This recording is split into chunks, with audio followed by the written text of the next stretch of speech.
Hello, and welcome to the Brutal Iron Gym podcast, where our goal is to cut through the BS and deliver the brutal truth about topics related to health and happiness. Today's podcast number 1770. The topic, 1777. A lot of sevens in there. I almost forgot one. The topic is nutrition, and the title is Tips to Maintain Strength While Dieting for Weight Loss. Ooh. We had a website question. Somebody submitted a question on the website. They wrote, I've been following your powerlifting program from the live monthly programming service. I'm planning to compete in a little over 10 weeks in the WRPF Federation, but I want to compete in a lower weight class for the first time. I've competed at 242 before, but want to compete at 220. I'm currently 238 pounds, so I would like to lose 18 pounds in 10 weeks. Is that possible without losing strength? If so, how can I adjust the advice you gave in your Create Your Own Nutrition Program handout from the website and the live monthly programming? I've genuinely appreciated all of the free information you give on your site. I'm planning to work with you after my meet, but I wanted to get my schedule and head right before I reach out for one-on-one coaching. Oh, that's cool. I am hoping this meet will be a motivator to fine-tune my food and training schedules so I can get the most benefit from your coaching. Again, thank you for everything you provide. I love the podcast and listen every day. Awesome. Okay. Well, thank you very much. I'm glad that people are using the website. We have a ton of free stuff on there. So that's pretty cool to know. Yay. So they need to lose 18 pounds in 10 weeks without losing strength. Is that doable? Absolutely. Yes. Do this all the time. Now with the weigh-in, they said they're in the WRPF. They do 24-hour weigh-ins before competition, so you would weigh in Friday morning and then compete on Saturday, or you'd weigh Saturday and compete on Sunday, depending on kind of what division you're in.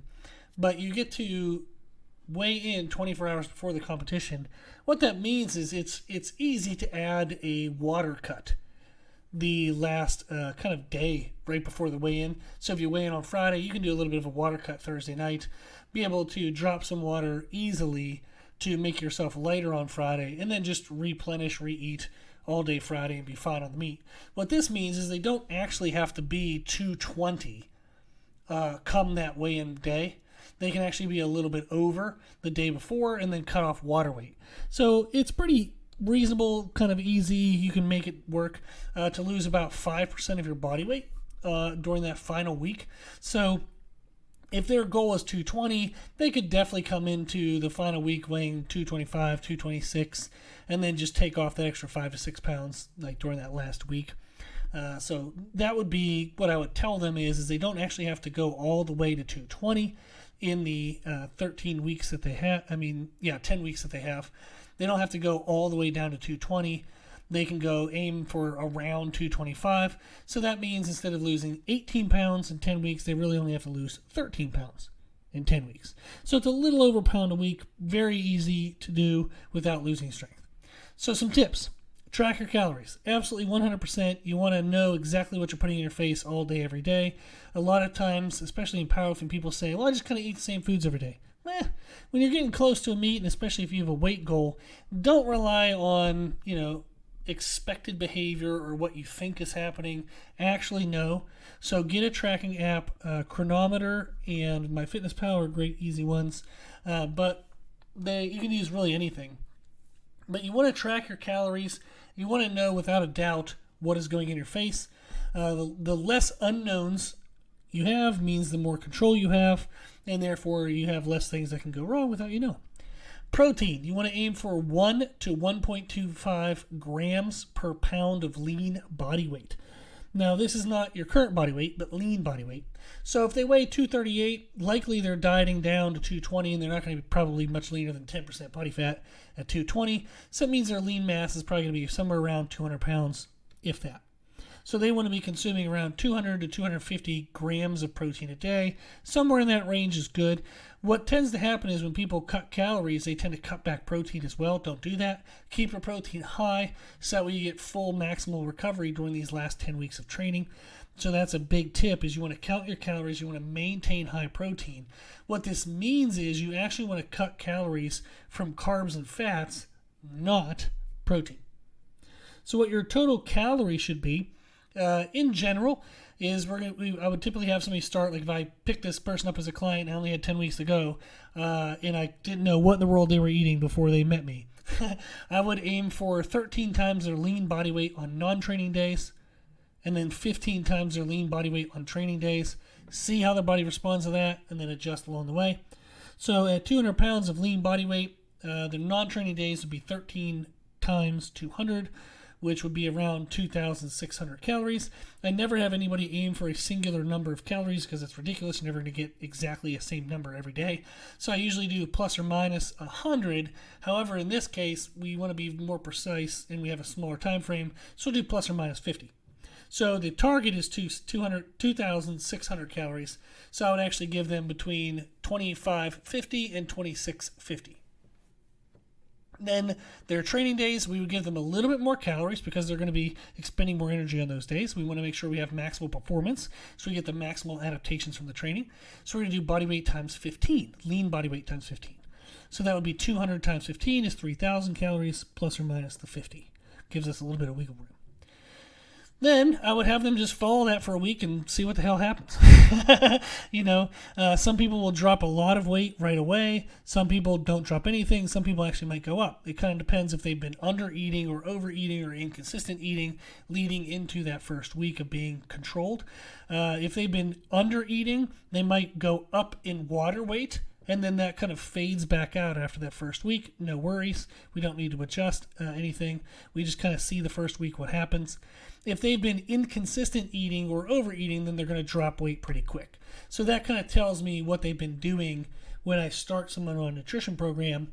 If I know the numbers are correct based on their lean mass and their weight actually goes up, that means that they've been under eating, and we have to allow the body to normalize to these higher calories, let the body try to increase the caloric usage towards a lot of things, which often in a training case is going to be, if they've been under eating, they're under recovered. So their body's carrying a lot of water weight, it's carrying a lot of trauma, and we want to keep the calories high to let the body heal those things, fix those things. So the body weight might go up a little bit, like a pound or two in that first week, but that's going to allow the body to be more fully recovered, let it heal up, and then we're actually going to be able to perform better and be safer at the meet in 10 weeks. So I would not actually freak out or adjust anything after that first week. I would just see what happens. Then what we'd be looking for is a rate law of average of around 1.3 pounds per week, because that's kind of their goal. They have 13 pounds in 10 weeks, so 1.3. But that would be a typical range I would look for if somebody wants to lose weight but not lose strength, is typically about a pound to a pound and a half per week. If they're losing more than 2 pounds per week consistently, like week by week by week by week, then that's probably too much. They're going to start to feel weaker, and it's going to impact their training and their energy levels. So usually 1 to 1.5 pounds per week is a good range to be aiming for, where it won't negatively impact strength or performance, but it is getting that weight to start to come down. So that would be our goal, is we would just start with the body weight, lean body weight times 13 on non-training days, lean body weight times 15 on training days. Let the first week be whatever the hell it is. And then every week after that, we start to see, okay, is the weight coming down or not? If it's coming down anywhere within, if our goal is, say, 1.3 pounds, I would want to be losing, plus or minus a little bit from that. Say we want to be losing at least 50% of that, so 0.6. And if they're a little over it, but they're not over 2 pounds, no worries. So if we're somewhere between 0.6 to 2 pounds, that's a good range. If they're under 0.6, I start to bring the calories down. If they're at 2 pounds or less, like in the right range, we just leave it as is. So maybe after the first week, they normalize out. Week number 2, they lose, say, 1.4 pounds. Great. Awesome. That's right in the range of what we want. Then say they lose 1.1. Okay, that's good. Then 0.8. Okay, we're getting a little bit less, but it's still, over the 50%. And then maybe week 5, they only lose, 0.5 pounds. Okay, well, we got to start to adjust. We want to push a little bit. So we bring the calories down by 200. So now the non-training days go from 26 to 24, plus or minus 50. The training days go from 3,000 to 2,800, plus or minus 50. Then all of a sudden we get a week of 1.5 or 1.6. Then we get another week of 1.5, 1.6. Then a week of like 1. Then a week of 0.7. Well, that means it's starting to slow down. So we might have to adjust again. We bring the calories down again. And that's kind of the way we want to do it, is we want to walk the weight down by walking the calories down. And again, we're only reducing calories of carbs and fats. We're not reducing the goal protein, the target protein every day. Just reducing total calories that are contributed by carbs and fats, but leaving the protein the same. So that way, by a week out, they're sitting around that 225, 226 target. So like I have a client who competes at 148, and we've been around 153 the final week, and we can easily cut 5-6 pounds of water weight that final week. So you don't have to go all the way to the target range. You just want to be within like roughly 5 pounds, 6 pounds, and you can do an easy water cut. And an example of what that kind of looks like is the last day, maybe the Thursday, or if you're a little bit nervous, you can do Wednesday and Thursday. But you just drop your calories down. You would still keep your protein the same again, but you drop your calories down to just a pretty low level. Typically, I do 70% of a non-training day, and they just don't train. They literally don't train on like the Wednesday or Thursday before the meet. We might do some stretches and stuff, but they're not going to be training the day. They're certainly not causing any muscle damage. So we can bring the calories down and then focus mostly on like fats or kind of like, I don't know, proper word terminology here is carbohydrates that just don't add up to a lot of calories, and they don't retain water. That's typically going to be like vegetables for the most part, like cucumbers, asparagus, broccoli, things like that. So we might look at, breakfast of 3 whole eggs, 2 tablespoons of nut butter, peanut butter. That's like 400 calories. I think it's like 25, 30 grams of protein. Pretty good. Maybe mid-morning they have a protein shake. Lunch they might have 6 ounces of chicken breast with a cup of cucumber slices, or for dinner they could have 6 ounces of chicken breast or whitefish or even salmon, and with say asparagus. But we would just eat roughly about 70% of our non-training day calories. We'd still keep that goal of 1 gram per pound of like lean pound of body weight for protein. And then what we do is, by eating that on that Wednesday or Thursday before weigh-ins, or both days, you're going to deplete out your glycogen. You're going to basically burn off any carbs that are stored in your muscles. That's going to drop water retention because you need the carbs to hold the water. So if you do that, you're going to lose a lot of water weight. That'll bring your weight down. And then if you don't drink any water, say 6 p.m. on Thursday night, you're not going to have more water coming in. You're continuing to pee the water out. You can add in some time in a hot sauna or hot bath if you'd like, but you're likely going to lose 5 to 6 pounds like the last day or two eating with the lower calorie range and the still high protein but very easily digestible, quick digestible carbs and fats.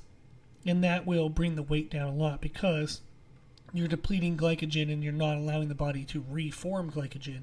So it's not going to be able to hold water in your body. So you'll notice you're going to pee like 17 times that day. But that's okay because the water's coming out.